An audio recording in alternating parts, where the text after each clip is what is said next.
John Smith here, and most of you know me because I sell real estate and have been doing it for quite a while. But one of my other passions is gardening and flowers and doing my own landscaping. And I thought I would share some tips here today, and in fact all through the week. Some of our friends come to our home and they say, how do you get such beautiful flowers? And I want to give you a couple tips here as to what I personally do. It's not necessarily the only way to do it, but this is what I have found success doing it.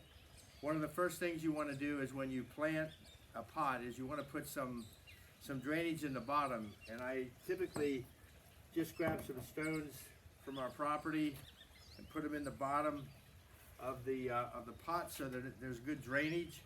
And then the next important thing is the type of soil you use. Miracle-Gro Moisture Control is really a good soil. This year I'm going to try the container potting mix. The type of soil has in it are little particles that actually hold the moisture in. And I'm going to be going ahead and planting some materials here now. Again, what I'm going to do here is, this is a fern. This particular fern is an Australia sword fern. And this is a little bit different from the typical Boston fern that you see, in that it grows upright. Get it out of here. There we go.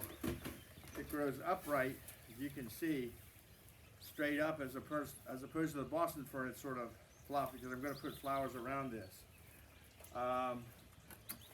What I do in any kind of compacted base, I always cut it so that the roots will adhere. You do this with azaleas, do it with this type of fern. So you want to cut the roots so that the moisture gets to it right away.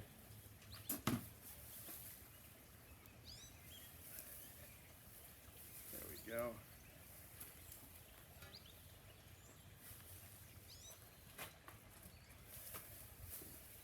Okay, so that acts as the focal point of the planter. Next thing I do is I put a fertilizer in. It's a 10-10-10 fertilizer. You can buy it at any garden center or hardware store. This is the only fertilizer I use all year long because it lasts 3 to 4 months. It's a slow release fertilizer. And I typically don't measure anything out. I just grab, in this size of plant, probably 3 handfuls will be sufficient. And so that's going to be the centerpiece. Then I'm going to add some things around it. This is a verbena.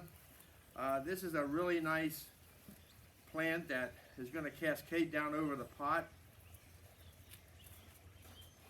And then a couple of my favorite plants. This is called a lantana. Again, this is a sun-loving plant, and I really like the combination of the purple and the yellow together. And I'm not an LSU fan. I am a Miami Hurricane fan, so you're going to see some orange coming in here in a little bit. But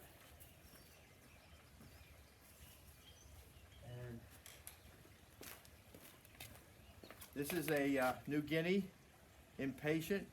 A lot of people think impatiens need to be in the shade, but this particular New Guinea is a sun impatient, and it'll love the sunshine. So I'm going to put that right back in here to give it some color. And again, you can really stuff these things in here really pretty hard. And I'm going to put a white one back here in this back corner here.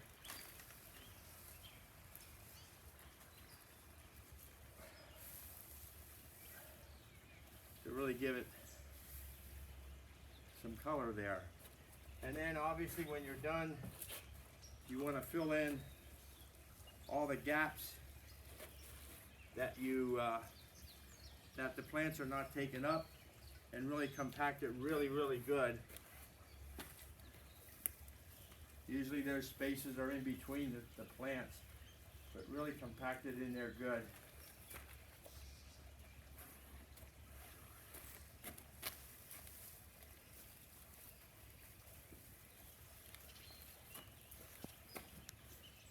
And there's the one pot. Okay, now we're going to move over here to this pot, and instead of using the Australian fern sword as a focal point here, I planted up large-eared begonias, and we have a little bit of vinca vine built in here too, because these vinca vines are going to pour over as well. But I try to find the largest ones. There's about 5 or 6 of these plants in here. They do really well in both shade and sun. And again, we're just going to fill in the bottom here with some verbena again. Again, the purple, I like to go with the same theme here to be consistent. I'm just going to stuff this plant in like so. And here's the lantana. I'm going to get a close-up of the lantana. The hummingbirds really like this particular plant, and it really flourishes.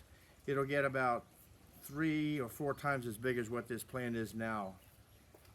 Okay, we're going to put that right in here.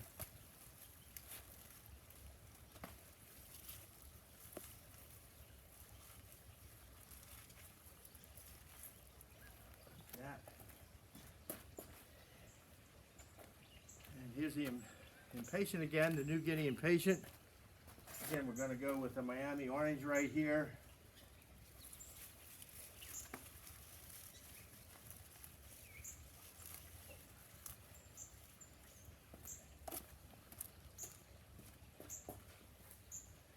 We're going to put some more lantana back here, so it's going to really cover this back portion of the pot.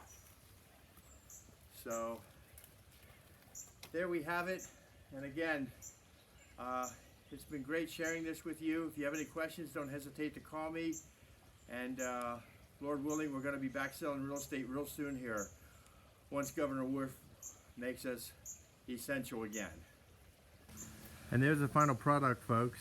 A couple tips to remember are, remember to put some stone for drainage in the bottom of your planters. Use a really good moisture control soil. Use a 10-10-10 fertilizer when you do your planting, and you won't have to fertilize all season long. You don't have to deal with the Miracle-Gro or any mixture of liquid fertilizer. The 10-10 fertilizer will take you all through the summer. And again, remember to water. I probably water these every day in the really heat of the summer, and every other day if we get a little bit of rain. So thanks for tuning in, and happy planting. Thanks everybody for watching, and I wish you all a healthy week and stay safe.